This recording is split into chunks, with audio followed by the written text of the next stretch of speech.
हरी बोलिलो ते आता पाळावे वचन, ऐसे पुण्य कोण माझे गाठी. जातो आता आज्ञा घेऊन या स्वामी, काळक्षेप आम्ही करू कोठे. न घडे यावरी न धरवे धीर, बुडिता हे राष्ट्र किंवा पीडिता हे राष्ट्र देखुनी जग. जातो आता आज्ञा घेऊन या स्वामी, काळक्षेप आम्ही करू कोठे. हाती धरून या देवे नेला तुका, जेथे नाही लोका परिश्रम. जातो आता आज्ञा घेऊन या स्वामी, काळक्षेप आम्ही करू कोठे. ब्रह्मानंदं परमसुखदं केवलं ज्ञानमूर्तिं, द्वन्द्वातीतं गगनसदृशं तत्त्वमस्यादिलक्षणम्. एकं नित्यं विमलमचलं सर्वधी साक्षिभूतं, भावातीतं त्रिगुणरहितं सद्गुरुं तन्नमामि. महायोगपीठे तटे भीमरथ्यां, वरं पुण्डरीकाय दातुं मुनीन्द्रैः. समागत्य तिष्ठन् तमानन्दकन्दं, परब्रह्मलिङ्गं भजे पाण्डुरङ्गं.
प्रदेशं विधेन्द्रादिदेव सदा स्तूयमानं, समाधिस्थमूर्तिं भजे ज्ञानदेवं. नमो ज्ञानेश्वरा, नमो ज्ञानेश्वरा, श्री राधे.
मुक्ताबाई नमो त्रिभुवन पावनी आद्यत्रय जननी देवांचे जयांचे केली स्मरण.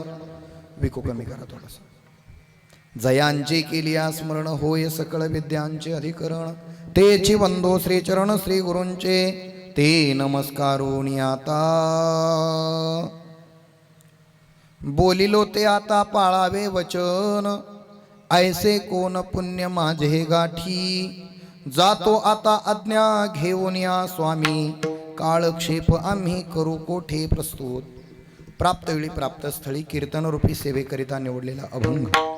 महान भगवत भक्त देहूची सुप्रसिद्ध साधू वैराग्याचे मूर्तिमंत पुतळी पंचम वेद निर्माते श्रीमंत श्री जगद्गुरु तुकोबाराय यांचा 4 चरणाचा निर्याणपर प्रकरणातून उपदेश करणारा अभंग सेवेकरिता निवडलेला आहे. विठाल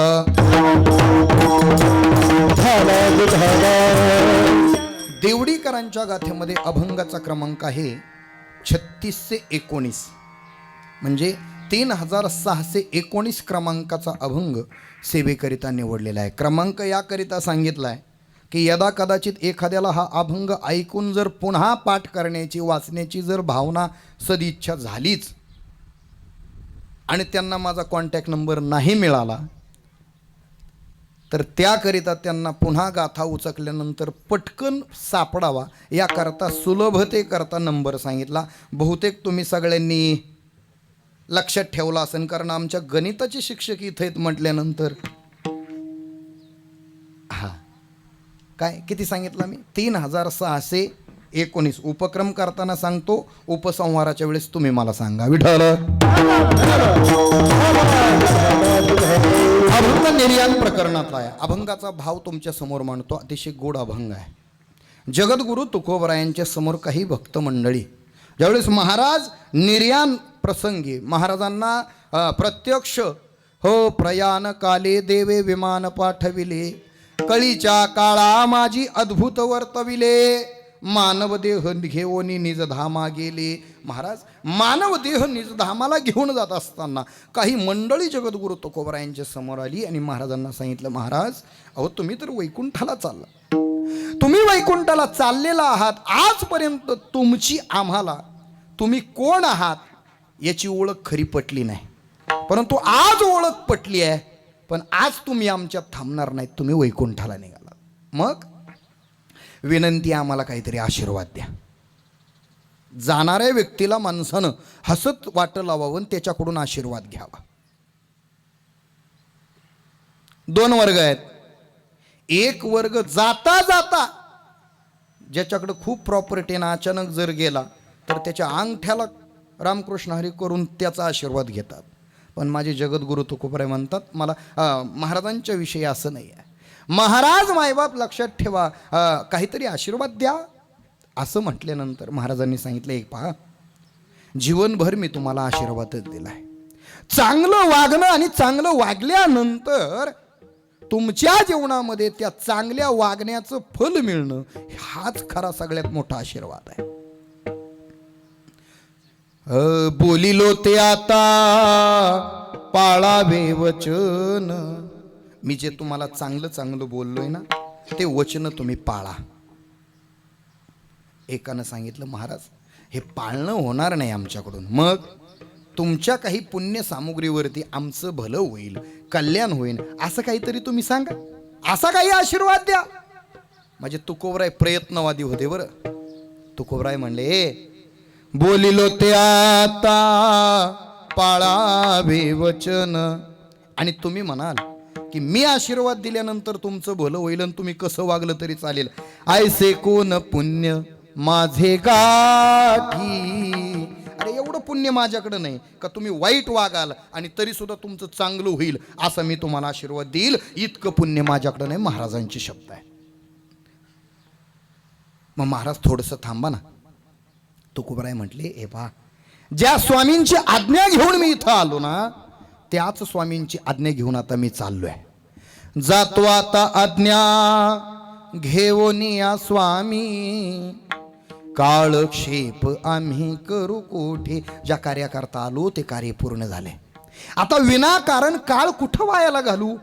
काळक्षेप आम्ही करू कोठे. म्हणून सांग नाही बुवा तुम्ही चांगलं वागा.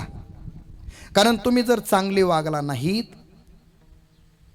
तर तुमचं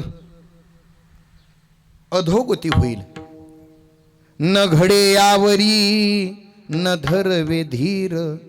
तुम्हाला जर चांगलं धर्मानं वागणं घडलं नाही तर तुमच्यापाशी थांबण्याचा मला धीर सुद्धा धरवत नाही. कारण चांगलं न वागलं तर तुम्ही सगळेजण पिडणार आहात, बुडणार आहात. पीडिता हे राष्ट्र देखोनी जग. अहो महाराज थांबा. त्यावेळी जगद्गुरु तुकोबाराय म्हटले, अरे माझा परमात्मा मला घ्यायला आलाय. हाती धरोनिया देवे नेला तुका. तुकोबरायांना स्वतःच्या हाताला धरून परमात्मा घ्यायला आलेत. सहज कुणीतरी विचारलं, महाराज कुठं चाललात तुम्ही? माझ्या तुकोबांचे शब्द आहेत, जेथे नाही लोका परिश्रम. जिथं आता पुन्हा या लोकांचा श्रम मला होणार नाही, लोकांची पीडा मला होणार नाही ना, अशा निरंजनी आम्ही बांधिले घर, अशा घरी मी चाललोय. हाती धरोनिया देवे नेला तुका. जेथे नाही लोका परिश्रम. जातो आता आज्ञा घेवोनिया स्वामी. काळक्षेप आम्ही करू कोठे.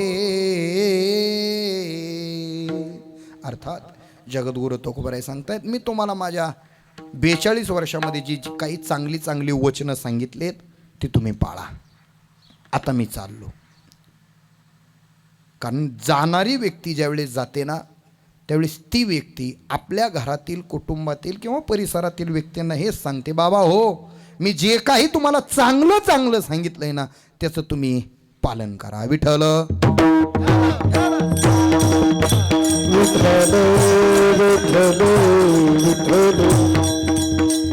अशा आशयाचा अभंग सेवेकरिता निवडलेला आहे.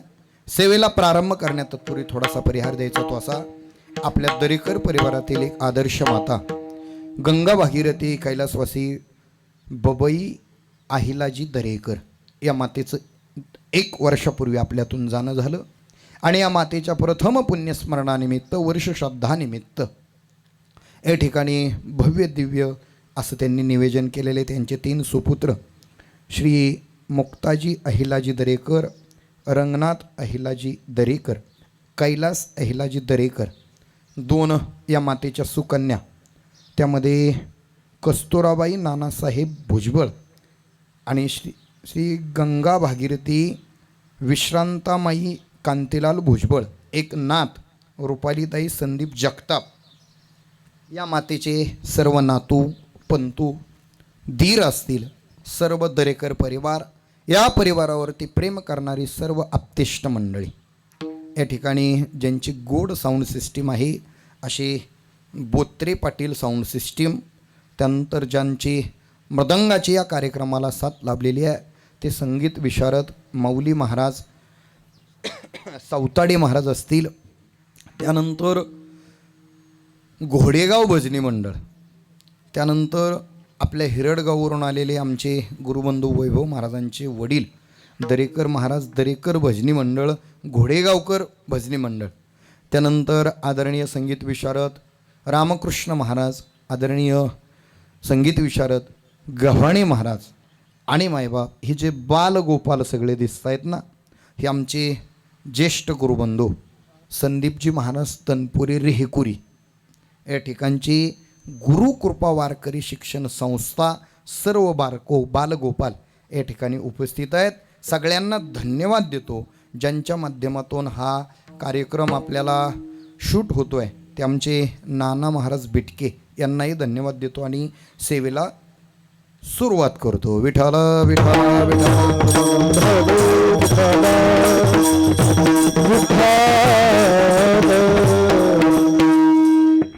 अभंग उपदेशपर प्रकरणातला आहे. आमचे गुरुवरे गुरुजी सांगत असतात, या जगामध्ये जर थोडासा विचार केला ना तर अनेक प्रकरण आहेत, पण उपदेश प्रकरणातील लोक, मायबाप लक्षात ठेवा, जितकी उपदेश करायला उत्सुक आहेत तितकी ऐकणारी सुद्धा उत्सुक नाही आहे. म्हणजे या जगात उपदेश करणाऱ्यांची कमी नाही आहे, पण केलेला उपदेश फलद्रूप होत नाही आहे. याचं काय कारण आहे याचा जर थोडासा विचार आपण घेतला ना तर आपल्या असं लक्षात येईल, उपदेश करणाऱ्यानं ज्या उंचीवरून उपदेश केला पाहिजे त्या उंचीवरती न जाता त्या आचरणाचा विचार न करता केलेला उपदेश समाजाच्या कधीच माईबाप गळी उतरत नाही. विठ्ठल विठ्ठल विठ्ठल म्हणून माईबाप लक्षात ठेवा, अभंग उपदेशपर प्रकरणातील जगद्गुरु तुकोबराय उपदेश करताय, पण या जगामध्ये ज्याला उपदेश करायचा आहे आणि केलेला उपदेश जगाच्या गळीत उतरावा असं ज्याला वाटतं त्या उपदेशकाची काही लक्षणं शास्त्रामध्ये सांगितलेली आहे. आमचे गुरुवर्य गुरुजी नेहमी चिंतन करताना सांगत असतात, माईबाप लक्षात ठेवा, या ठिकाणी उपदेश कोणी करावा, जगद्गुरु तुकोबरायांचा अभंग उपदेश बरोबर आहे, पण उपदेश कोणी करावा तर शास्त्र सांगतं, विरक्तो वैष्णवो विप्रो वेदशास्त्र संपन्न दृष्टांत कुशलो श्रोत्रिय सदाचार संपन्न या सप्तगुणानं जो अलंकृत आहे त्याचा उपदेश जगाच्या गळी उतरतो. विठ्ठल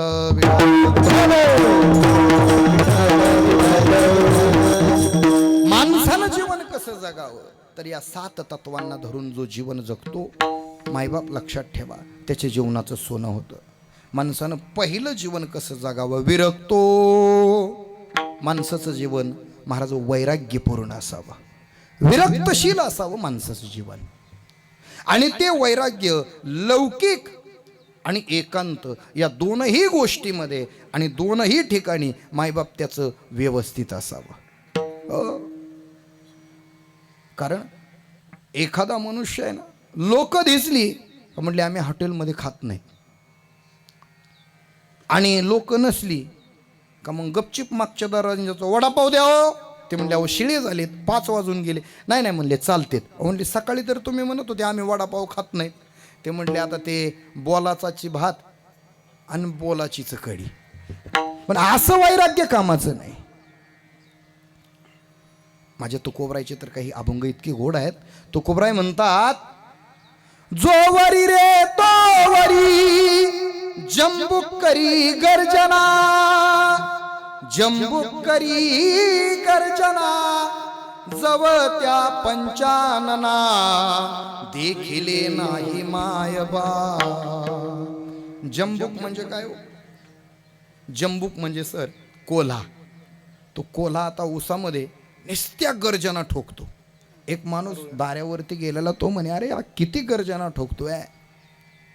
दुसऱ्या दिवशी दाऱ्यावरती गेला भरणं करायला, पण महाराज रात्रभर त्याला एकही गर्जना ऐकू आली नाही. तो म्हटलं बहुतेक उद्याच्याला शिवरात्र आहे, त्यामुळं कोल्हा शिवरात्रीला शिवमंदिरात गेला असेल. दुसऱ्या दिवशी दाऱ्यावरती गेला आणि गेल्यानंतर जंबूक पुन्हा गर्जना करायला लागला. त्या शेतकऱ्याने विचारलं, कोल्हे महाराज, ओ कोल्होबा, काल शिवरात्रीला महादेवाच्या मंदिरात गेलते वाटतं. तो म्हणला छे महादेवाच्या मंदिरात, आणि कोल्हे कधीच जात नाही. म्हटले मग काल तुमच्या आरोळ्या बंद झाल्या. ते म्हटले काय नाही, मी जिथं बसलो होतो तिथून 5 फुटावरतीच वाघोबा बसलेला होता. म्हटले मग तुम्ही आरोळ्या दिल्या नाहीत? ते म्हटले वेळ लागलं का, माझ्या आरोळ्या वाघोबाच्या पश्चात असतात, समोर नाही. जो वरी रे तो वरी जंबुक करी गर्जना, जवत्या पंचानना देखिले नाही मायबाप. महाराजांचा गाथा इतका गोड आहे. हे तुकोबरायांचे शब्द आहेत बरं का. कधीतरी गाथा उघडा. मी हा शब्द आणि हा अभंग सांगितल्यानंतर संदीप महाराज आख्यांच्या चेहऱ्यावरती कुतूहल झालं. महाराज आणि इतकं गोड बोलतात. अहो महाराज, जगद्गुरु तुकोबरायांचे शब्द म्हणजे काय. हरी बोल ऐसा बोले जेने बोले विठ्ठल डोले, साच आणि मवाळ मी तुले आणि रसाळ शब्द जैसे कल्लोळ अमृताचे साज बोलतात महाराजांनी पुढचा सिद्धांत त्याच्यातच सांगितला बरं का. एक व्यक्ती आहे ना, आमच्या गुरुजींचे शब्द आहेत. पूर्वीचा काळ, एक 20x10 छप्पर त्याचं छोटंसं, 99 मध्ये कारगिलचं युद्ध चालू झालेलं. मग त्यानं आपलं बसायचं आणि घरामध्ये ती जी चूल असते ना, पूर्वी चुलीवरती स्वयंपाक करायचे. मग एक चुलीच्या एका बाजूला एक पाय आणि दुसऱ्या बाजूला एक पाय, आणि तो आपला, आणि त्या रेडिओवरती बातम्या, इकडं इतके सैनिक मारले, तितके तिकडं सैनिक शहीद झाले. मग त्यानं त्याच्या बायकोला तिथली तिथं गप्पा मारायच्या. अगं, मी जर भरती झालो असतो ना, एका मार्कानं गेलो, 1 सेकंद जर मी जास्त पळालो असतो ना, माझाच नंबर होता. पण मी भरती झालो नाही ग. तुला काय सांगू, मी जर भरती झालो असतो ना, तर आज 50 पाकिस्तानचे सैनिक मारले असते. आणि महाराज त्यांना अशी, आमचे गुरुजी सांगतात, अशी गंजलेली तलवार काढायची आणि तिथं अशी बायकोच्या पुढं बेगवायची. 1 दिवस ऐकलं, 2 दिवस ऐकलं, 4 दिवस ऐकलं, आणि ऐकल्यानंतर तिला रागच आला. आणि ती राग आल्यावर एक दिवस म्हणले, हो तुम्हाला माहिती आहे का, आपल्या युद्धामध्ये आता बरेच सैनिक धारातीर्थी पडतायत ना, आता रिटायर झालेल्या सैनिकांना सुद्धा पुन्हा बोलवलंय, बहुतेक तुमचा बी नंबर लागन. महाराज आता तो निघाला, त्यानं एवढी भाकरी बांधली. आता इतक्या भाकरी बांधून युद्धाव जाणं सोपं आहे का? इतक्या भाकरी लागतात का युद्धाव? मायबाप तो युद्धाव गेला, तिकडं दारू गोळा पडत होता, यानं इकडंच मायबापने हा रामकृष्णारी केलं. आणि संध्याकाळीच घरी आला, आणि घरी आल्यानंतर, अगं दारू उघड. अहो तुम्ही तर युद्ध होते, युद्ध थांबलं नाही अजून. युद्ध थांबलं का मी पंचारती घेऊन तुम्हाला ओवाळायला येते. तो म्हटलंय युद्ध राहू दे तिकडं, ते सगळं तिकडं राहू दे, बचेंगे तो और लढेंगे म्हणला. जीवा उभेतलंय घरात घे. जोवरी रे तोवरी शुरत्वाच्या गोष्टी, जवत्या परमाईचा पूत देखिला नाही मायबाप. हे जोपर्यंत शूर समोर येत नाही तोपर्यंत शुरत्वाच्या गोष्टी चालतात. याच्या पुढचं प्रमाण मला महत्वाचं आहे. जोवरी रे तोवरी वैराग्याच्या गोष्टी, जवती सुंदर वनिता देखिली नाही मायबाप. आम्ही वैराग्यवान आहोत, पण महाराज एकांतात स्त्री यावी आणि मग तुम्ही तुमच्या वैराग्याची परीक्षा घ्यावी, तुम्ही पास व्हावे, याला म्हणतात खरं वैराग्य. विरक्तो विठाल विठाल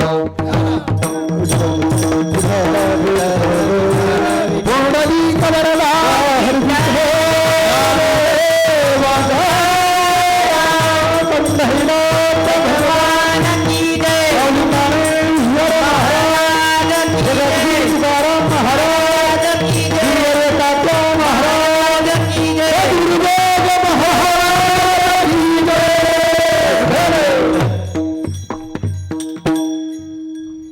माझे जगद्गुरु तुकोबरा आहे. एखादी व्यक्ती ज्यावेळेस आदरणीय आपल्या भागाचं वैभव वारकरी संप्रदायातील श्रीगोंदा तालुक्यातील अनेक मंडळींना ज्यांच्याकडून प्रेरणा मिळते असे आमचे ज्येष्ठ गुरुबंधू हरिभक्तीपरायण रामचंद्र महाराज दरेकर या ठिकाणी आलेले, त्यांच्यासाठी टाळी वाजवा एकदा. हो आहो घरचेच आहेत, पण लांबून प्रवास करून या ठिकाणी आलेले आहेत. तसं वास्तविक पाहता मायबाप लक्षात ठेवा, ते खूप मोठे आहेत.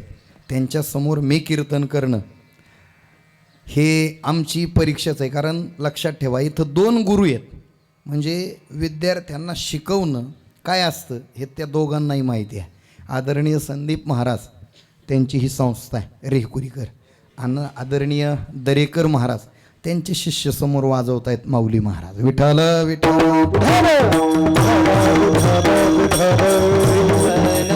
ऐका, वेळ चाललेला आहे. जगद्गुरु तुकोबार आहे, एकांतात बसलेले आहेत.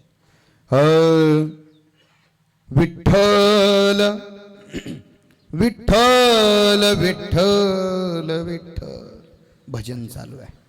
महाराज इतके भजनामध्ये गुंग आहेत, दंग आहेत. गुरुजी सांगतात, एक श्री महाराजांकडे काही समाजकंटकांनी पाठवली. आता तिला पाठवलं कशाकरिता? जगद्गुरु तुकोबरायांचं वैराग्य भंग करण्याकरिता. तिनं शृंगार केला आणि एकांतात महाराजांकडे आले. महाराजांचं लक्ष नव्हतं, महाराज त्यांचं लक्ष फक्त चित्त परमात्म्याकडे लागलेलं होतं. आणि त्या वेळेस जगद्गुरु तुकोबराया भजनात दंग आहेत, महाराज आपल्याकडे पाहत नाहीयेत, हे त्या स्त्रीच्या लक्षात आल्यानंतर तिनं हातातले कंकण होते ना तशी वाजवायला सुरुवात केली. तरी महाराज पाहत नाहीये. आमचे गुरुजी सांगतात, मग तिनं महाराज आपल्या पायातले जे पैंजण होते ना तसे वाजवायला छुम छुम छुम वाजवायला सुरुवात केली. तरी सुद्धा महाराज पाहत नाहीत. महाराज काय भजन असेल महाराजांचं एकांतातलं. असं भजन आपल्याकडूनही व्हावं. आपल्याला वाटतं काल माळ घातली, आमचे कदम माऊली सांगतात, आज आपल्याला विमान कसं काय न्यायला आलं नाही बुवा. चहात साखर कमी पडली तर कप फेकून आणणार आहे आपण. भजन चालू असल्यानंतर मायबाप लक्षात ठेवा, सगळ्याचा विसर पडावा लागतो, तेव्हा तो परमात्मा आठवत असतो. मग कोणाचाही मायबाप लक्षात ठेवा, बांगड्या वाजल्या तरी लक्षात येत नाही, पैंजण वाजले तरीही लक्षात येत नाही. त्यावेळेस त्या स्त्रीनं समोर येऊन महाराजांकडे पाहिलं, महाराज, आणि तिनं तिची इच्छा प्रगट केली. त्यावेळेस महाराज सांगतात, ए तुला माहित नाही आम्ही कोण आहे? अगं आम्ही वारकरी आहोत. आमच्या वारकऱ्याचं एक ब्रीद आहे, पराविया नारी रखुमाई समान, हे गेले नेमून ठाईचे जाईयो तुम्हाते न करी सायास, जाईयो तुम्हाते न करी सायास, जाईयो तुम्हाते न करी सायास, जाईयो तुम्हाते न करी सायास, आम्ही विश्वास तैसे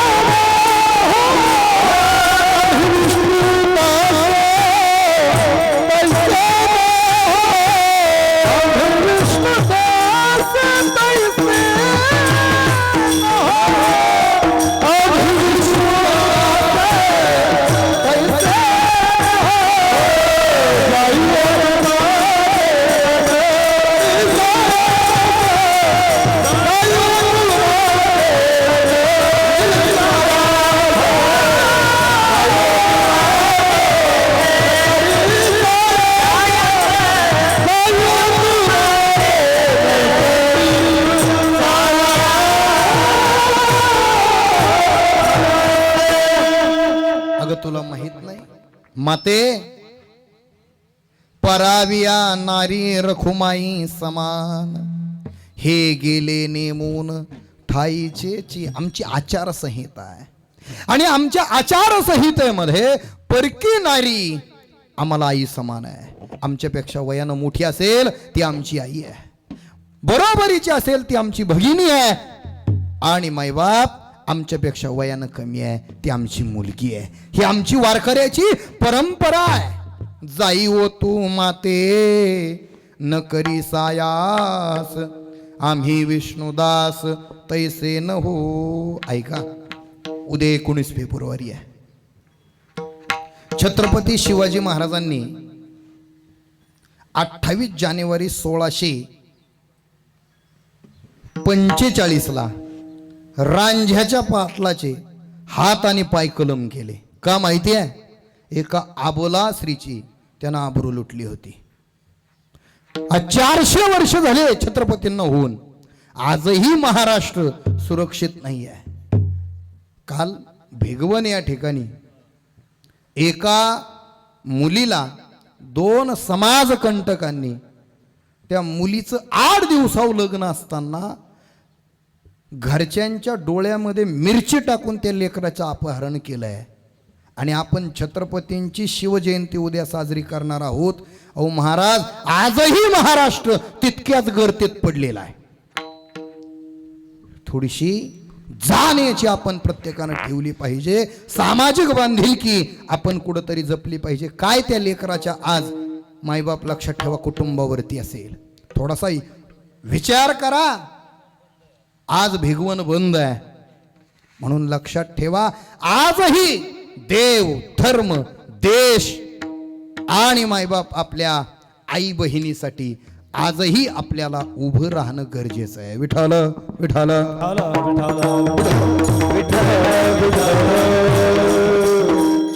जगद्गुरु तुकोबराय म्हणतात, मौमेनाहुनी आम्ही विष्णुदास, कठीण वज्रात भेटू ऐसे, भले तरी देऊ टिंब टिंबची लंगोटी आणि नाठाळाच्या हनू माथी काठी. मायबाप लक्षात ठेवा, या ठिकाणी आजही आपल्याला जागृत राहणं गरजेचं आहे. अरे समोर राहणाऱ्या 2 मुलांनी जर लक्षात ठेवा लग्नाला उपवर झालेली 8 दिवसाच्या लग्न आलेलं त्या लेकराचं तिचं जर अपहरण करत असतील तर खरंच आपण स्वतंत्र भारतात राहतोत का? आणि खरंच आजही आपली आई आणि बहीण सुरक्षित आहे का? याचा आजही महाराज पुन्हा पुन्हा विचार करण्याची गरज आहे. विठ्ठल विठ्ठल.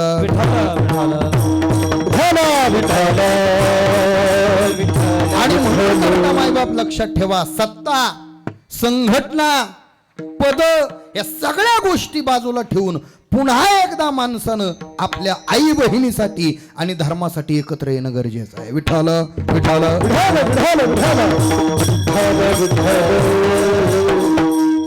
परविया नारी रखू माई समान, हे गेले नेमून ठाईचे. जगद्गुरु तुकोबराय विरक्त आहेत. विरक्तो. आता हे झालं कामाविषयी विरक्त. आमचे गुरुजी सांगतात क्रोधाविषयी विरक्त. त्याच्यानंतर हो मंबाजी बुवा मारायला आले पण क्रोध झाला नाही बुवा. आणि लोभाविषयी विरक्त. सांगू तुम्हाला, ऐका ऐका, जगद्गुरु तुकोबराय लोकांमध्ये धन स्वीकारित नसतील पण काही समाजकंटकांनी महाराज ज्या ठिकाणी भजनाला बसायचे ना त्या शिळेवरती काही मोहरा आणून टाकल्या. आणि मोहरा आणून टाकल्यानंतर महाराज दुसऱ्या दिवशी त्या माशाच्या डोहावरती, जिथे आज गुरुवर्य घुले महाराजांनी गाथा मंदिर बांधलेलं आहे, त्याच्या डाव्या बाजूला मायबाप शिळा मंदिर आहे, त्या ठिकाणी माशाच्या डोहापाशी महाराज ज्या शिळेवरती महाराज भजन करत होते त्या शिळेवरती मोहरा काही लोकांनी आणून टाकल्या. जसं महाराज एखाद्या भ्रष्ट अधिकाऱ्याला पकडण्याकरता काही सापळा रचल्या जातो, तसं महाराज खरंच धनाला विरक्त आहेत का याचं पाहण्याकरता मायबाप त्यांनी ज्यावेळेस मोहरा टाकल्या आणून त्यावेळेस महाराजांनी त्या शिळेकडं पाहिलं आणि महाराज बाजूला भजनाला बसले. ती शिळा म्हणते, महाराज तुम्ही माझ्या शरीरावरती बसून रोज भजन करत होते, आज तुम्ही माझ्या शरीराचा त्याग केला. त्यावेळेस महाराजांनी सांगितलं, माते अगं तू बाटलेली आहेस,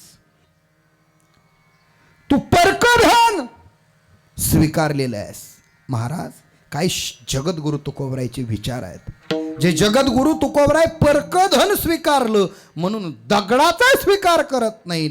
आणि तिथं तुम्हा आम्हाला वाटतं महाराजांनी आपला स्वीकार करावा, तर आपल्याला सुद्धा परावी येणारी आणि पराविया धन याला मृत्तिके समान मानलं पाहिजे. ज्याच्यावरती आपला हक्क नाही ती वस्तू आपली नाही, याचा मायबाप आपण प्रत्येकानं मनात एक खोनगाड आणली पाहिजे.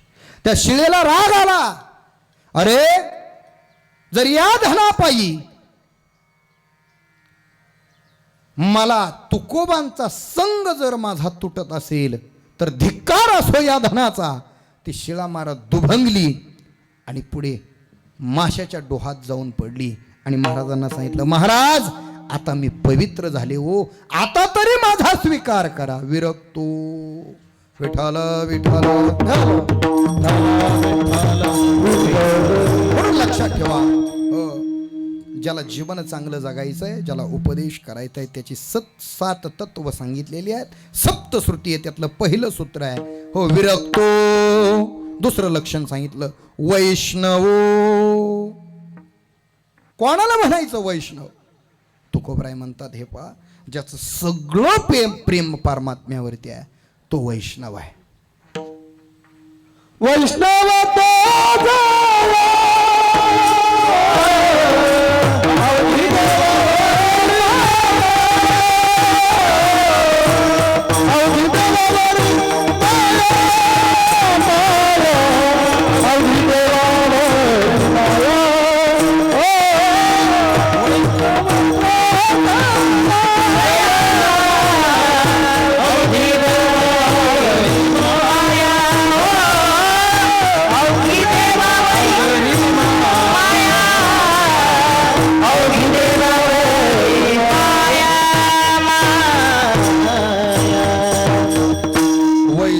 तो जया अवघी देवावरे माया नाही अनिक प्रमाण तन धन तृणजन. ज्याचं सगळं प्रेम परमात्म्यावरती आहे तो वैष्णव आहे. महाराज वैष्णव कोणाला म्हणायचं? विष्णुमय जग वैष्णवाचा धर्म भेदा भेद भ्रम अमंगळ. या सर्व जगामध्ये देव आहे. मला थोडा विचार करा, या जगामध्ये जर सगळेच देव आहेत, सगळेच पूजनीय आहेत, असं जर ज्याच्या अंतःकरणात येईल तो कोणासोबत भांडण करील का हो? महाराज कोणासोबत भांडण होणार नाही. सगळ्या जगामध्ये देव आहे असे माणसाच्या अंतःकरणामध्ये खुणगाट असली पाहिजे. महाराज ओ जगात माणसाला देव सोडावो, माणसाला माणसात देव दिसायला तयार नाही. पण तुकोबरायांना कुत्र्यात देव दिसतो. महाराज नामा घेवनी तुपाची वाटी नामा लागे श्वाना पाठी कोरड्या रोट्या कारे खासी. नामदेव महाराजांना कुत्र्यात देव दिसला. महाराज हो, माझे गुरुजी सांगत असतात, एक दिवशी माझे जगद्गुरु तुकोबराय लोहगावला महाराज कीर्तनाला गेले आणि कीर्तनाहून दुसऱ्या दिवशी येत होते. हो, भाग्य आहे आमचं जे तुकोबरायांच्या अभंगावरती कीर्तन करतायत ती मंडळी आज चारचाकीत फिरत आहेत. पण ज्या काळामध्ये तुकोबराय कीर्तन करत होते त्यावेळेस महाराजांचा प्रवास पायीच चालायचा बरं का. लोहगाववरून दुसऱ्या दिवशी जगद्गुरु तुकोबराय येत असताना एका वाटेमध्ये एका धनगराचं पाल पडलेलं होतं. मेंढरं होती त्याच्याकडे आणि त्याचा एक चावका कुत्रा होता. आणि तो कुत्रा मायबाप लक्षात ठेवा त्यानं तुकोबांना पाहिलं आणि तुकोबांना पाहिल्यानंतर तो धावत तुकोबरायांकडे आला. तो मेंढपाळ होता त्याच्या लक्षात नव्हतंही, परंतु ज्यावेळेस तो कुत्रा धावत आला, कुत्रा भुंकायला लागल्यानंतर त्याचं लक्ष गेलं तर तिकडून तुकोबराय येत आहेत. पण तुकोबराय येताना सुद्धा भजन चालू होतं, हरी पांडुरंग पांडुरंग पांडुरंग पांडुरंग पांडुरंग पांडुरंग पांडुरंग पांडुरंग पांडुरंग पांडुरंग भजन चाललेलं आहे. आणि अशा वेळेस महाराज तो कुत्रा धावत येतोय. तुकोबाच्या लक्षात नाही की कुत्रा आपल्याला चावायला येतोय. त्या मेंढपाळाने ओळखलं.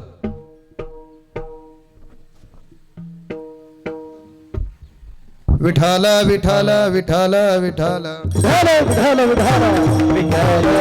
हा कुत्रा तुकोबांना चावणारे. तुकोबराय सदगृहस्थ आहेत, त्यांना जर हा कुत्रा चावला तर मला पाप लागेल. महाराज वाईट वाटलं, तो ओरडला, ओ तुकोबा, कुत्रा चावण्याकरता आलाय, सावरा स्वतःला. पण तुकोबरायांचं एकच भजन चालय, पांडुरंग पांडुरंग पांडुरंग पांडुरंग भजन चालू आहे. महाराज कुत्रा हा हा म्हणता समोर आला आणि जगद्गुरु तुकोबरा यांना चावा घेण्याकरता तो कुत्रा असा तरबेज होता का तो पाय धरत नव्हता, असा कंठ धरायचा. मोठा कुत्रा तरबेज त्यानं 2 पाय तुकोबरायांच्या खांद्यावरती टाकून कंठ धरणार. तेवढ्यामध्ये तुकोबरायांनी डोळे म्हणजे उघडेच होते. महाराज तुकोबराय भानावले तुकोबरायांचे शब्द आहेत मुखातले, पांडुरंगा आज कुत्र्याच्या रूपात. महाराज काय तुकोबांची दृष्टी आहे. पांडुरंगा अरे आज कुत्र्याच्या रूपात मला दर्शन देण्याकरता आलास. महाराज क्षणात तो कुत्र्याचा क्रोध बाजूला झाला आणि तो कुत्रा महाराज तुकोबांच्या पायाला लोळण घेऊ लागला. सर्वाभूते पाहे एक वासुदेव पुसोनिया ठाव अहंतेचा विरक्तो वैष्णव विठ्ठल विठ्ठल वैष्णव जन तो तेने कहिए पीड पराई जाने रे पर दुखे उपकार करे कोई मन अभिमान न आनी रे वैष्णव जन तो तेने कहिए पीड पराई जाने रे वैष्णव जन तो तेने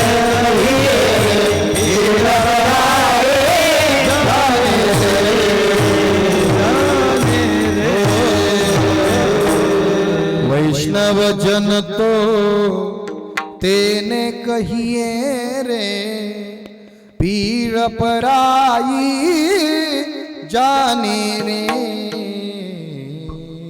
सगळ्या जगामध्ये वैष्णव देवाला पाहत असतात. दुसरं लक्षण सांगितलं वैष्णवो. तिसरं लक्षण सांगितलं विप्रो. महाराज जो षड विकार आणि षड तृष्णा याच्या पलीकडे आहे तो महाराज उपदेशाचा अधिकारी आहे. विप्रो. चौथं लक्षण सांगितलं वेदशास्त्र संपन्न हा तुका सहज बोले वाणी त्याचे घरी वेदांत वाहे पाणी. 5वं लक्षण सांगितलं. महाराज म्हणतात सदा विठ्ठल विठ्ठल विठ्ठल विठ्ठल विठ्ठल दृष्टांत कुशलो. दृष्टांत द्यावे. जगद्गुरु तुकोबरांनी दृष्टांत दिले. काय? बहु दुधड जरी झाली म्हैस गाय तरी काय होईल कामधेनू. तुझ व्हावा आहे देव तरी हा सुलभ उपाव भावे गावे गीत शुद्ध करोनिया चित्त. हे जगद्गुरु तुकोबरायांचे दृष्टांत आहेत. आमचे गुरुजी सांगतात हो तुकोबरायांनी दृष्टांत द्यावे. एक दिवस भीमाला सगळीजण गायन करायचे पण भीमाला वाटलं लका मला गायन येईना वादन येईना आपण बी काहीतरी सारे गप बसा सारे गप बसा काहीतरी म्हणलं पाहिजे. आता लक्षात ठेवा तुम्हाला सुद्धा वाटलं असं नाही लेकरांकडे पाहून आपली लेकरं सुद्धा ऐका. मग महाराज भीम म्हणला आपल्यालाही प्रॅक्टिस करायची. त्यानं भीमसेन जोशींकडे गायनाचा क्लास लावला आणि क्लास लावल्यानंतर महाराज गायनाची प्रॅक्टिस दुपारच्या 2 वाजता करावं लागत नाही, ती पहाटे करावी लागते. मग भीमदादा महाराज महालात बसले बरं का सर आणि प्रॅक्टिस करू लागले. आता ते भीम म्हणजे आडदांड महाराज हे काय ते काय त्याला नाही म्हणायचंच नाही कशाला. आणि मग महाराज खाताना त्याचा आवाजही भीमासारखा आडदांड. आणि भीम भजन करायला लागला पहाटे सारे गमची. महाराज प्रॅक्टिस करायला लागला. काय सांगता महिना झाला घरात कोणाला झोपा नाही का याच्या आवाजानं. अर्जुना हे अरे तुझे डोळे लाल झाले काय केलंस तू. तू म्हटले अरे देवा भीमदादा ब्रह्ममुहूर्तावरती 3:15लाच बसतोय सारे करत सारे सारे. मला याच्या सारेमध्ये एकही झोपा नाही सारे जागीचे. असं म्हटल्यानंतर भीमदादाला कुंती मातेनं सांगितलं भीमा अरे अशी लोकांतात प्रॅक्टिस करू नये. मग म्हटले तू असं एकांतात एखादं शिवालय पहा तिकडं जाऊन प्रॅक्टिस कर. तो गेला महादेवाच्या मंदिरात प्रॅक्टिस करायला, आणि प्रॅक्टिस करायला बसला महाराज. त्या गावामध्ये हस्तिनापुरातलं एका कुंभाराचं गाढव हरवलं होतं. 15 दिवस झालं. तो रोज पाहायचा, दिवसा पहा रातचं पहा, त्याला कुठंच गाढव सापडत नव्हतं. गुरुजी सांगतात महाराज हो भल्या पहाटे तोही महाराज गणगणीमध्ये संक्रांत जवळ आली, गाढव नाही, माती कशी आणायची. तो गाढव शोधण्याकरता भल्या पहाटे निघाला. भल्या पहाटे महाराज थोडा आवाज जरी केला तरी बऱ्याच लांब जातो. मग महाराज त्या मंदिराच्या दिशेनं त्याला आवाज आला. म्हटलं बहुतेक आपलं गाढवाचा आवाज तिकडून येतो. महाराज तो निघाला, आणि निघाल्यानंतर त्यानं मंदिराच्या परिसरात गेला. अरे गाढव काय बावलं ते आत शिरलं का काय मंदिरात. मग त्यानं आत डोकवलं. त्याला काय वाटलं गाढव कुठे आहे, आत आहे, आवाज गाढवाचा आतून येतोय ना. मग महाराज लक्षात ठेवा, त्यानं आत डोकवलं, नुसतं डोकवलं. तो चंद्राची सावली आत पडली होती. महाराज भीमानं पाहिलं, कुणीतरी डोकवलं. ते पटकन मागं झालं. का हे गाढव नाही, हे कोण आहेत, भीमदादा आहेत. पण महाराज भीमानं म्हणलं ए इकडे, तू आत डोकवला आणि माघारी का फिरला, खरं सांग. आता मला खरं सांगा, जर तो म्हणला भीमदादा तुमचा आवाज आणि माझ्या सख्या गाढवाचा आवाज याच्यात इंचभर सुद्धा एका स्वरानं सुद्धा खालीवर नाही, तर भीमदादा त्याचा सत्कारच करील नाही का इथं. भीमदादा म्हणला काय नाही हो, असंच नाही, खरं सांग. खरं सांग म्हटलं. आमची गुरुजी इतकं गोड सांगतात. खरं सांग म्हटल्यानंतर तो म्हटला महाराज मी जर खरं सांगितलं ना तर मला दिवस उगवतोपर्यंत 4 चौघाच्या खांद्यावर जावं लागेल. आभाई तुला हात सुद्धा लावणार नाही मी. बोल का तू हात डोकावला आणि मागं फिरलास, कशा करता आला. तू दर्शना करता आलास तर तू दर्शन घेतलं पाहिजे. तू डोकावला आणि मागं फिरला, काय झालं खरं सांग. तो म्हटला महाराज काय सांगायचं, माझं 15 दिवस झालं गाढव हरवलंय. म्हणले गाढव हरवलं मग इथं येऊन मागं. तो म्हटला माझ्या गाढवाचा आवाज आणि तुमचा आवाज बदलच नाही. भीमानं त्याला सोडलं. का, कारण आवाज त्यानं नव्हता दिला ना. आवाज कुणी दिलता, देवानं. न लगे रुसावे आणि का बहुता आपुल्या संचिता वाचुनिया. त्यानं महाराज हातात गदा घेतली, घर त्याच्याकडे कार्यक्रमच तसा होता. जमला आपल्यासारखं तर आहे, नाही तर फेक गदा चालू. घर गदा फेकली. म्हणलं देवा असला आवाज दिलाय गाढवासारखा, मी आलो तुझ्या भेटीला नॉन स्टॉप. महाराज गदे खाली उभा राहायला. देवानं वरून गदा घेतली. अरे भीमा मरशील ना. म्हटला बावळटयस का तू, काय झालं तुला मारायला. तो म्हटलं देवा अरे असला आवाज मला दिलाय. एक सांगू का दादा, याच्यातून एक बोध घ्या. भीमाला आवाज बरोबर नव्हता पण ताकद त्याची इतकी कोणाला होती का. तुमच्याकडे एखादी गोष्ट नसेल चालेल, पण जी आहे ना तिचा महाराज असणारा तुम्ही विस्तार करा, तिचा विकास करा. तुमच्याकडे काहीच देव कमी देणार नाही. मग महाराज लक्षात ठेवा, भीमाला सांगितलं भीमा तुला कुणी सांगितलं चांगलं गायन केल्यानंतरच मी प्रसन्न होतो. हो गिरीधर लाल तो भाव का भूका, राग कला नाही जानत तो का. रे बाबा हो तू कसंही गा, फक्त शुद्ध भावानं गा. नाही तयावीन भुकेला विठ्ठल, नाही तयावीन भुकेला विठ्ठल, नाही तयावीन नाही धन, नाही तयावीन भुके नाही धन. लैला पैसा बोला रामकृष्ण, लैला पैसा बोला रामकृष्ण, लैला पैसा बोला रामकृष्ण, नाही तयावीन नाही धन, नाही तयावीन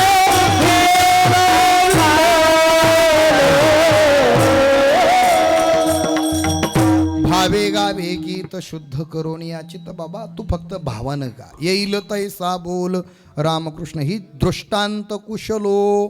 त्याच्यानंतर 6वं लक्षण सांगितलं श्रोत्रिय, आणि 7वं सांगितलं सदाचार संपन्न. हा आशय जगद्गुरु तुकोबराय तुम्हा आम्हाला उपदेश करतायत.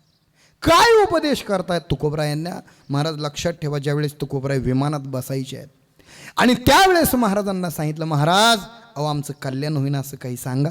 महाराज म्हणले अरे जीवनभर मी तुमचं कल्याण होईल हे सांगितलंय, आता हे जे सांगितलेलं सगळं आहे ना हे तुम्ही पाळा, मी जे काही बोललोय हे सगळं तुम्ही पाळा. अभंगाचं प्रथम चरण. बोलिले ते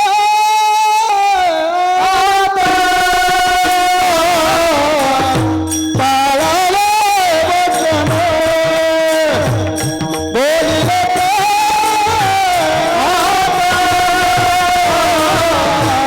पाळाले वचन, बोलिले ते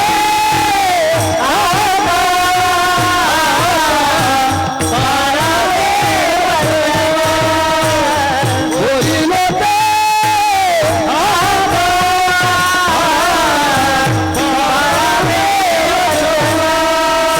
ऐसे पुण्य केलो माझ्या गाती, ऐसे पुण्य केलो माझ्या गाती, ऐसे पुण्य केलो माझ्या गाती, माझ्या गाती जातो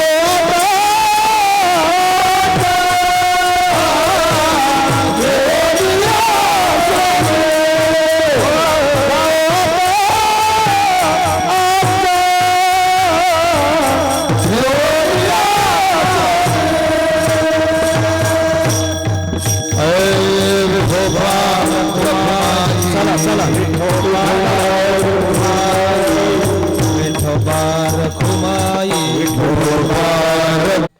बोलिलो ते आता पाळावे वचन.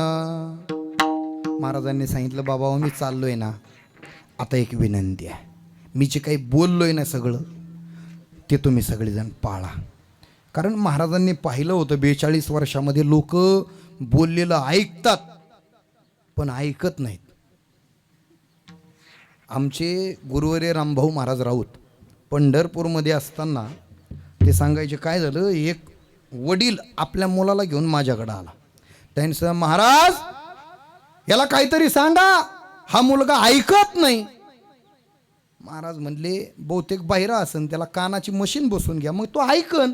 ते म्हटले तसं नाही महाराज, हा ऐकतो पण ऐकत नाही. म्हणजे तो ऐकून घेतो, चांगलं आचरण करा म्हटले हो, परोपकार करा म्हटले नक्की, आणि ऐकत नाही. महाराजांनाही लक्षात आलं की लोक ऐकतात पण ऐकत नाहीत. मग महाराजांनी सांगितलं ऐकू नका, त्याचं पालन करा. बोलिलो ते आता पाळावे वचन, पाळा तुम्ही पाळा. मग महाराज आपली लोक काही खूप हुशार असतात. महाराज एकानं सांगितलं महाराज हे पहा आमच्याच्याने हे काही पाळणं होणार नाही, तुमच्याकडंच काही जर पुण्य असलं तर त्या पुण्याच्या जोराव आमचं भलं होईना असं करा. महाराजांनी सांगितलं हे पहा माझ्याकडे इतकं पुण्य नाही की तुमचं वाईट कर्म असेल आणि मी त्याचं तुम्हाला चांगलं फल देईन, असं पुण्य जगद्गुरू तुकोबराय म्हणतात माझ्याकडं सुद्धा नाही. आपण जी लग्नामध्ये आशीर्वाद देतो, तुकोबरायांनी हात झटकले बुवा काय की यांचं कर्म जर वाईट असेल तर मी सुद्धा म्हणू शकत नाही की यांचं भलं होईन का, हे पुण्य माझ्याकडं नाही असं तुकोबराय म्हणतायत. आणि इकडं तास संपतो तरी यादी अर्धी शिल्लकच आहे कशाची, आशीर्वादाची. आपल्याकडं किती पुण्य आहे याचा थोडा विचार करा बरं. शोकांतिका किती आहे महाराज, मृत्युल्युकीचे उपराटे आशीर्वाद द्यायचा ते पाठीमाग आहेत.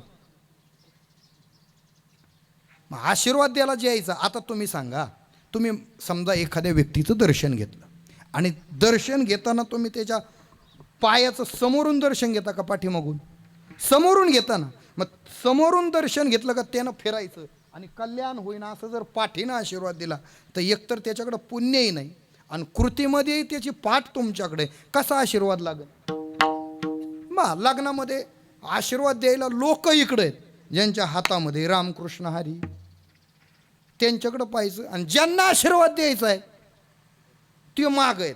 म्हणून ज्याला आशीर्वाद द्यायचा आहे त्यांना आपल्या पुण्याची पडताळणी करावी एक, आणि देताना ज्यांना द्यायचं आहे त्यांच्याकडं पाहून द्यावं. तुम्ही महाराज फोटो नाही निघायचं पुढून. मग आशीर्वाद फोटो काढताय, माफी मागून बोलतो बरं, याच्यात आम्ही येत, कारण सगळ्यात अगोदर तर आमची नावं घेतली जाते. असं काय तुम्ही समजू नका घेत तुम्हाला बोलतोय, हे कसं म्हणजे आमचंच आम्ही आम्हाला सांगतोय. ऐका, अहो तुकोबराय म्हणतायत, ऐसे कोण पुण्य माझे गाठी. या जगामध्ये जो वाईट वागेल ना त्याच्याकरता महाराज कुणी आशीर्वाद देऊ द्या त्याचं भलं नाही होणार. ऐसे कोण पुण्य माझे गाठी. महाराज म्हणले बोलिलो ते आता पाळावे वचन. हा, मी जे वचन सांगितले ना ते पाळा. मग म्हटले महाराज काय वचन सांगितलं. हा 36-19 क्रमांकाचा अभंग आहे.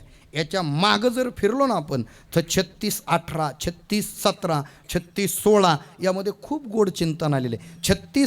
3617 क्रमांकाचा अभंग आहे. त्याच्यामध्ये जगद्गुरु तुकोबराय म्हणतात, ए सकळ ही माझी का बोळवण करा, परतोनी घरा जावे तुम्ही. माझी बोळवण करा, मला वाट लावा. मग लोक म्हणली महाराज आम्हाला आशीर्वाद. महाराज म्हणले कर्म धर्म तुम्हा असावे कल्याण, हे घ्या वचन आशीर्वाद. अरे मी जे सांगितलंय ना तुम्हाला, बोलिलो ते आता बोलिलो ते वचन कोणते, कर्म धर्म तुम्हा असावे कल्याण, हे वचन मी आता बोललोय ते तुम्ही पाळा. कारण कर्म आणि धर्म जगात कोणालाही चुकत नाही. विठ्ठल विठ्ठल.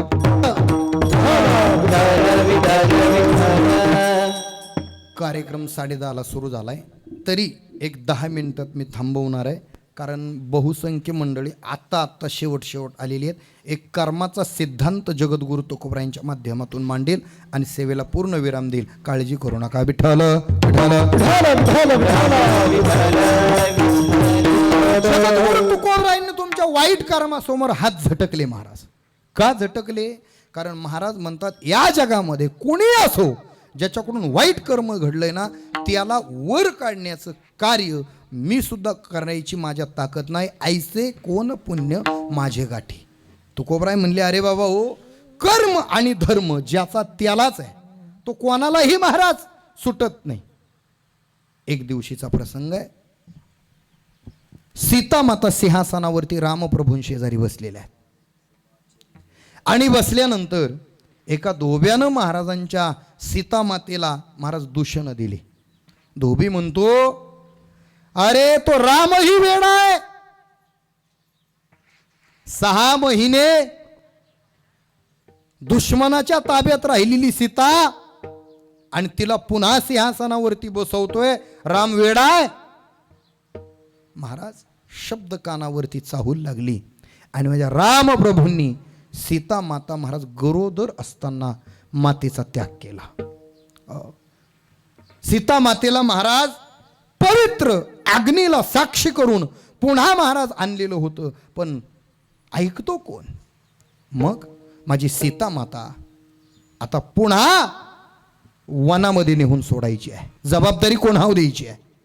हनुमंतराया. हनुमंतानं सांगितलं ती माझी आई आहे, मी नाही हे काम करणार. लक्ष्मणा दादा, सीता माता किती पवित्र आहे हे मला माहिती आहे आणि त्यामुळे मी सीता मातेला सोडायला जाणार नाही.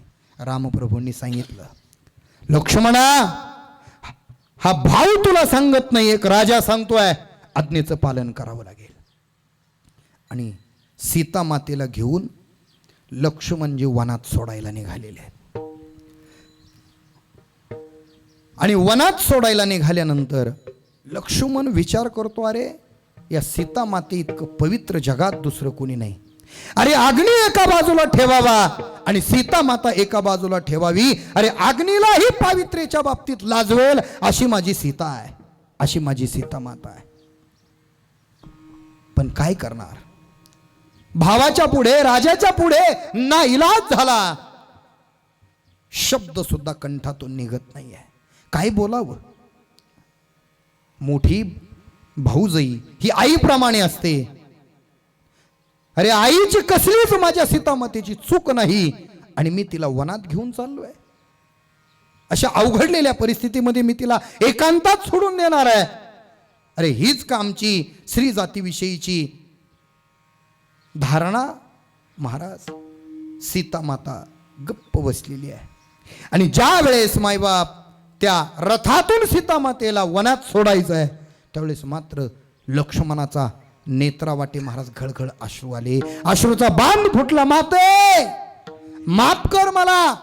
अगं कसल्याही प्रकारची चूक नसताना फक्त माझा भाऊ सरळ वागतो ना त्याचं हे फळ त्याला मिळत आहे. हो, एक वेळेस लक्ष्मणानं रामप्रभूंना सुद्धा विचारलं होतं वनवासाला जाताना, प्रभू अहो तुमची वनवासाला जाण्याची आवश्यकता नाही आहे. आताच मी दशरथाला बंदीत टाकतो, बंदीखान्यात टाकतो, तुम्ही राजे व्हा. त्यावेळेस लक्ष्मणाला रामप्रभूंनी दिलेलं उत्तर आहे, हरी दैव जात दुःखे भरता दोष ना कुणाचा. दैव जात दुःखे भरता दोष ना कुणाचा. पराधीन आहे जगती पुत्र मानवाचा. पुत्र मानवाचा. माय कैकयी ना दोषी नव्हे दोषितात.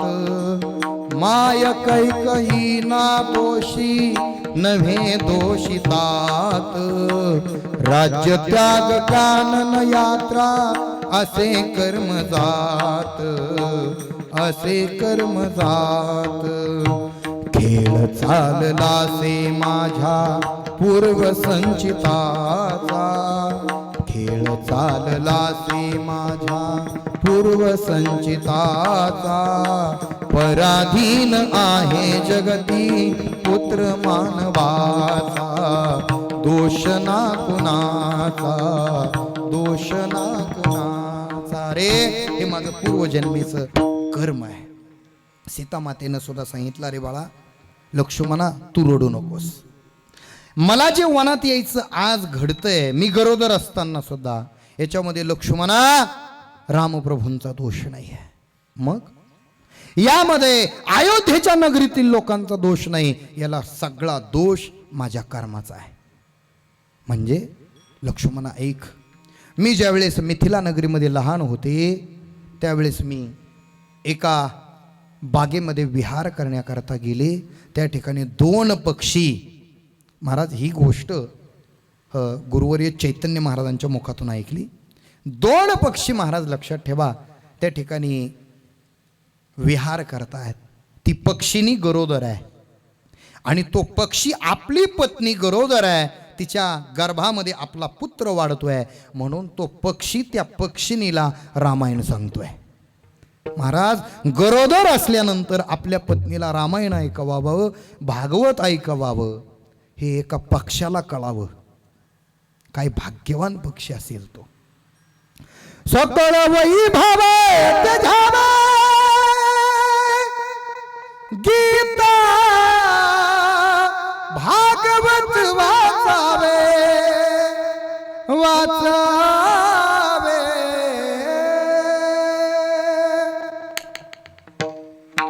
मागोनिया मधुकरी नित्य वाचावी. ज्ञानेश्वरी नित्य वाचावी. ज्ञानेश्वरी भागवत वाचावं, गीता वाचावी. गरोदर असताना त्या धर्मपत्नीनं पारायण करावं ज्ञानेश्वरीचं, पक्षाला कळावं. आणि मी ते पारायण त्या रामायण तो सांगतोय पक्षी त्या झाडावरती आणि ती पक्षिणी ऐकते.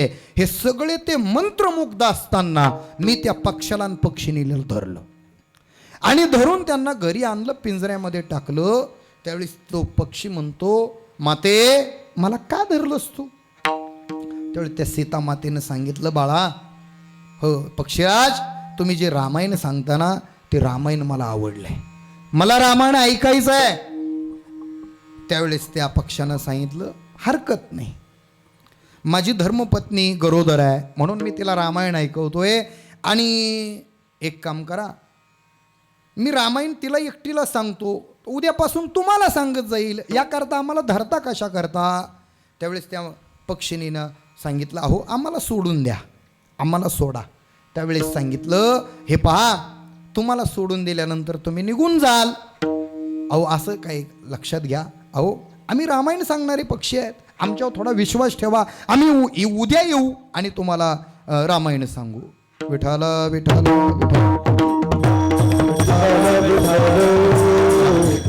म्हटल्यानंतर लक्षात ठेवा.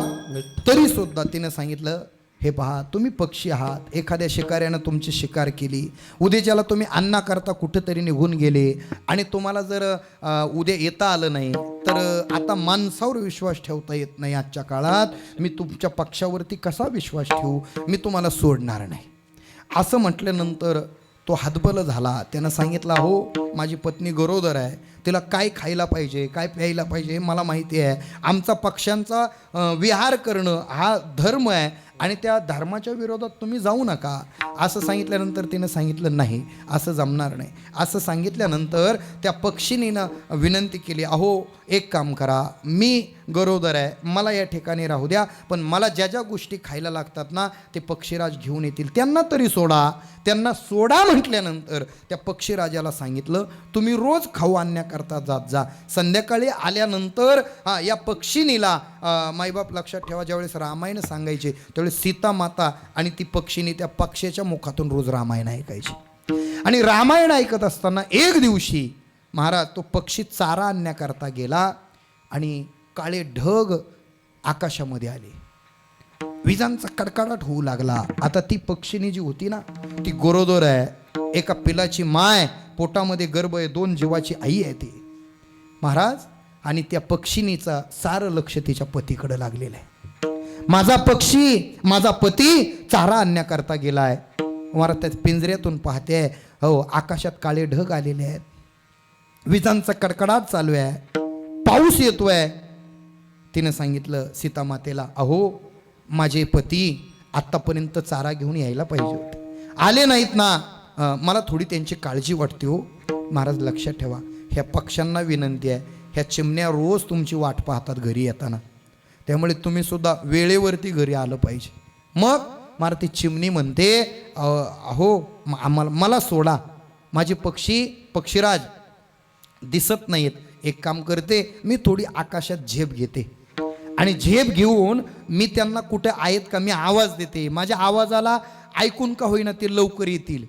मला सीतामातेने सांगितलं, नाही मी नाही सोडणार, बहुतेक तुमचं दोघांचं अगोदरच ठरलं असेल, तू यायचं नाही, पक्षीराज लवकर येणार नाहीत. आणि पक्षीराज लवकर आले नाहीत म्हणजे तू त्यांना शोधायला असणार बाहेर जाशील आणि तू बाहेर गेली का पुन्हा माघारी येणार नाही. अहो मी तुम्हाला माझ्या लेकराची पोटातले शपथ घेऊन सांगते गो, मी नक्की येईल, हो नक्की येईल. महाराज खूप काकुलतेला आली ती पक्षीने, पण सीतामातेनं तिला सोडलं नाही महाराज. बराच वेळ गेला आणि ती पक्षीने म्हणते, अहो मला असं वाटतं आता माझे पक्षीराज आता येणार नाहीत, आता ते येणार नाही आहेत. हो, आणि आता बहुतेक त्यांना एखाद्या शिकाऱ्यानं, एखाद्या मोठ्या पक्षानं त्यांना मारलंय, आता मला जगायचं नाही म्हटल्यानंतर महाराज त्या पक्षिणीनं मरण्याचा ध्यास घेतला. महाराज तिनं मायबाप आपला श्वास रोखला आणि तो श्वास रोखून ती 2 जीवाची मायबाप लक्षात ठेवा या देहातून वेगळी झाली. काही क्षणानंतर तो पक्षीराज चारा घेऊन तिथं आला आणि तो पक्षीराज चारा घेऊन आल्यानंतर त्या पिंजऱ्यामध्ये पाहिलं त्यानं, तर महाराज पक्षिणी मरून पडलेली आहे. झाला वृत्तांत सगळा त्याच्या लक्षात आला आणि त्यानं शाप दिला, हे सीते, माझी 2 लेकराची माय ही आई होती, हिला तू आमच्या ताटात केलीस ना, हो तू गरोदर असताना तुला सुद्धा तुझ्या पतीची आणि तुझ्या राज्याची तुला ताटातूट होईल. महाराज त्या लक्ष्मणाला सीतामाता सांगते, हे लक्ष्मणा, मी गरोदर असताना वन विहार करण्याकरता आलेली नाही, मी गरोदर असताना मला वनात येण्याचा जो शाप आहे हा रामप्रभूंचा नाही, हा माझ्याच कर्माचा भाग. केले कर्म झाले त्याची भोगाले उपजले मेले असे किती, उपजले मेले असे किती. माझं कर्म मला आज आडवं आलेलं आहे. आहे. म्हणून तुकोबराय म्हणतात कर्म धर्म तुम्हा असावे कल्याण. साधक शिनले साध्य साधिता भागी साधक शिनले साध्य साधिता भागी कर्म आणि धर्म आचरित जया लागे कर्म आणि धर्म आचरित जया लागे आचरित जया लागे आचरित साधक शिनला साधन साधिता अभागी कर्म आणि धर्म आचरीचे जया लागी. मला वाटतं ज्ञानोबरायांचा अभंग असेल. हो महाराज, कर्म आपलं चांगलं असलं पाहिजे. आपलं चांगलं जर कर्म नसेल तर जगात आपल्याला कुणीही चांगला आशीर्वाद दिला तरी आपलं चांगलं होऊ शकत नाही. कारण इतकं पुण्य त्या आशीर्वाद देणाऱ्याकडे नसतं. तुकोबराय म्हणतात ऐसे कोण पुण्य माझे गाठी. महाराज अहो नका जाऊ तुम्ही. त्यावेळेस तुकोबराय सांगतात हे पहा, ज्याच्या आज्ञेनं मी इथं आलो ना त्याच्याच आज्ञेनं मी चाललोय. हो, जातो आता आज्ञा घेऊन या स्वामी काळक्षेप आम्ही करू कोठे. महाराज या परिवारातली माय सुद्धा या परिवाराला सोडून गेली. पण जितका काळ तिच्याकडे होता त्या काळापुरतं ती जगली. त्याच्यानंतर तिला जावं लागलं. महाराज म्हणतात हो, त्या आईची एकच इच्छा असेल. कारण तुकोबराय सुद्धा तुम्ही संत माय बाप कृपावंत तीही माय आपल्याला सांगत असेल बाबा हो धर्मानं वागा. हो, न घडे यावरी न धरवे धीर पीडित आहे राष्ट्र देखोनी जग. महाराज आपल्या आईला सुद्धा महाराज जर आपण अधर्मानं वागलो तर महाराज तिला वाईट वाटेल. धर्मानं वागावं. महाराज म्हणतात हे लक्षात ठेवा, मी आता चाललो आहे. आणि जगद्गुरु तुकोबराय शेवटी म्हणतात हे पहा, जो परमात्मा मला घेऊन आलता, ज्या परमात्म्याच्या आज्ञेनं मी या ठिकाणी आलो ना, तो परमात्मा मला हो स्वतः हाताला धरून घेण्याकरता आलेला आहे. अभंगाचं शेवटचं हाती धरून या देवेला तुका हाती धरून या देवेला तुका हाती धरून या देवेला तुका हाती धरून या देवेला तुका हाती धरून या देवेला हाती धरून या देवेला तुका हाती धरून या देवेला तुका हाती धरून या देवेला जेथे नाही लोका जेथे नाही लोका परिश्रम जेथे नाही लोका परिश्रम जेथे नाही लोका परिश्रम परिश्रम जय हो. जातो आता ज्ञा घेऊन या स्वामी काळक्षेप आम्ही म्हणा थोडी काळक्षेप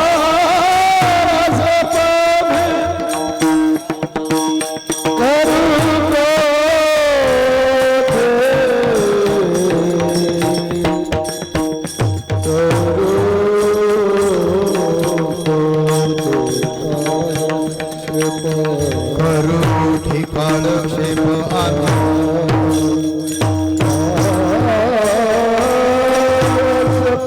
गिरडगावकर सगळे म्हणा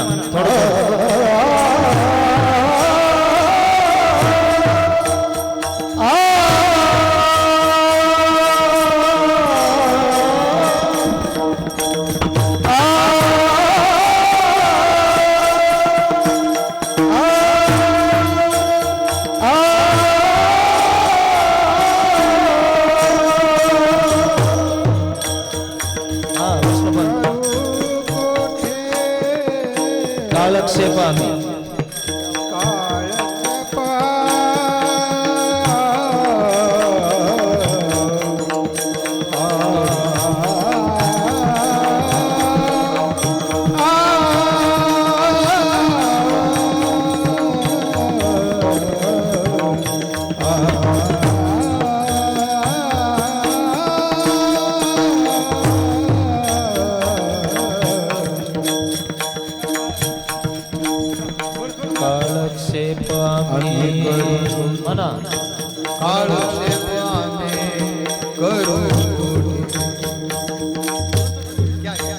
कालक्षेप मी करू कालक्षेप मी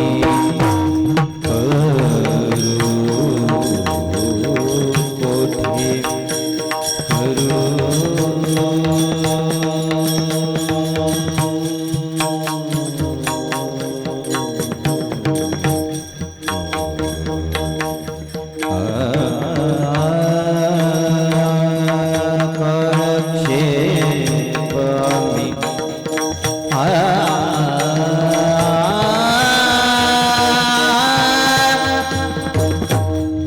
कालक्षेप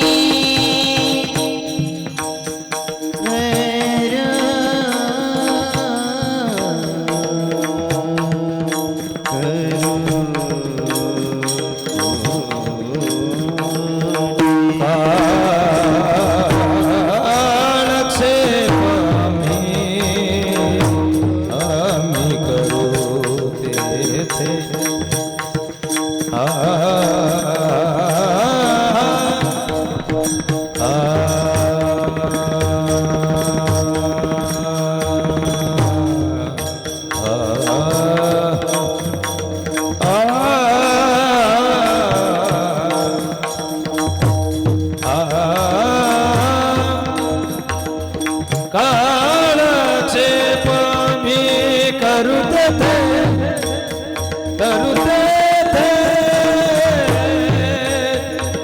करूते थे करूते थे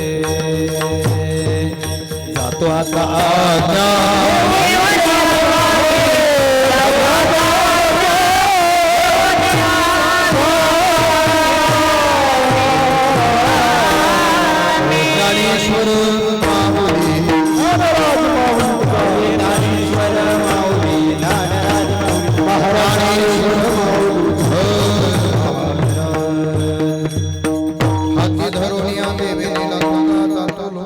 आता जेथे नाही लोका परिश्रम जातो आता आज्ञा घेऊन या स्वामी कालक्षेप आम्ही करू कुठे यथामती यथा अवकाश आरतीसाठी अभंगावरती बोललेलो आहे.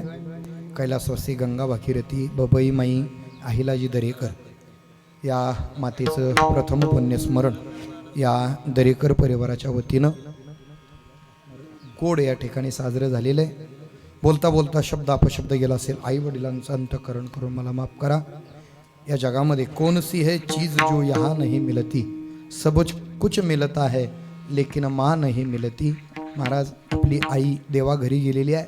प्रभू पांडुरंगानं ज्ञानोबा तुकोबांनी त्यांना या मातेला आईच्या चरणाजवळ विलीन करून घ्यावं ही सदिच्छा व्यक्त करूया. या ठिकाणी आदरणीय सर्वच महाराज मंडळींच्या चरणी दंडवत प्रणाम करतो आणि याच ठिकाणी सेवेला पूर्ण विराम देतो. बरं का माऊली. या ठिकाणी आपला हा जो कार्यक्रम आहे हा कार्यक्रम आपली परंपरा या यूट्यूब चॅनलवरती तुम्हाला सगळ्यांना दिसेल. तरी आपली परंपरा हा चॅनल तुम्ही सगळ्यांनी सबस्क्राईब करून त्याच्यावरती हा कार्यक्रम तुम्ही पाहू शकतात. हरी तुकाराम तुकाराम तुकाराम तुकाराम तुकाराम तुकाराम तुकाराम विठ्ठल जय विठ्ठल.